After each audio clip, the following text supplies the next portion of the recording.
Day 76. That was one of my tricks, answered Oz. Step this way, please, and I will tell you all about it. He led the way to a small chamber in the rear of the throne room, and they all followed him. He pointed to one corner, in which lay the great head, made out of many thicknesses of paper, and with a carefully painted face. This I hung from the ceiling by a wire, said Oz.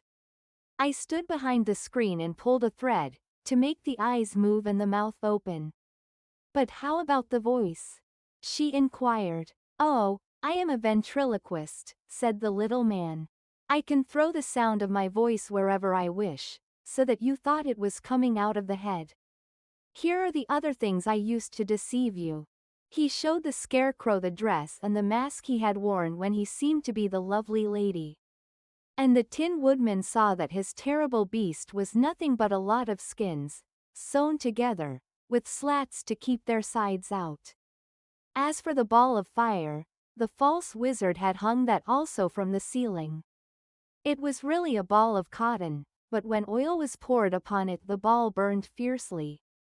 Really, said the scarecrow, you ought to be ashamed of yourself for being such a humbug.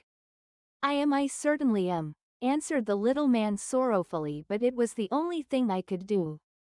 Sit down, please. There are plenty of chairs and I will tell you my story. So they sat down and listened while he told the following tale. I was born in Omaha. Why, that isn't very far from Kansas, cried Dorothy. No, but it's farther from here, he said, shaking his head at her sadly. When I grew up I became a ventriloquist, and at that I was very well trained by a great master. I can imitate any kind of a bird or beast. Here he mewed so like a kitten that Toto pricked up his ears and looked everywhere to see where she was. After a time, continued Oz, I tired of that, and became a balloonist.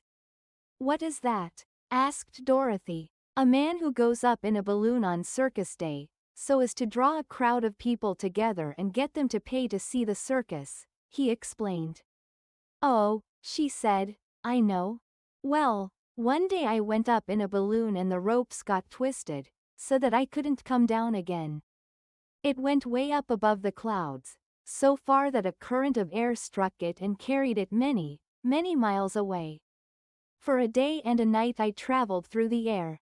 And on the morning of the second day I awoke and found the balloon floating over a strange and beautiful country. It came down gradually, and I was not hurt a bit. But I found myself in the midst of a strange people, who, seeing me come from the clouds, thought I was a great wizard. Of course I let them think so, because they were afraid of me, and promised to do anything I wished them to. Just to amuse myself, and keep the good people busy, I ordered them to build this city, and my palace, and they did it all willingly and well. Then I thought, as the country was so green and beautiful, I would call it the Emerald City, and to make the name fit better I put green spectacles on all the people, so that everything they saw was green. But isn't everything here green? Asked Dorothy. No more than in any other city, replied Oz, but when you wear green spectacles, why of course everything you see looks green to you. The Emerald City was built a great many years ago, for I was a young man when the balloon brought me here, and I am a very old man now. But my people have worn green glasses on their eyes so long that most of them think it really is an Emerald City.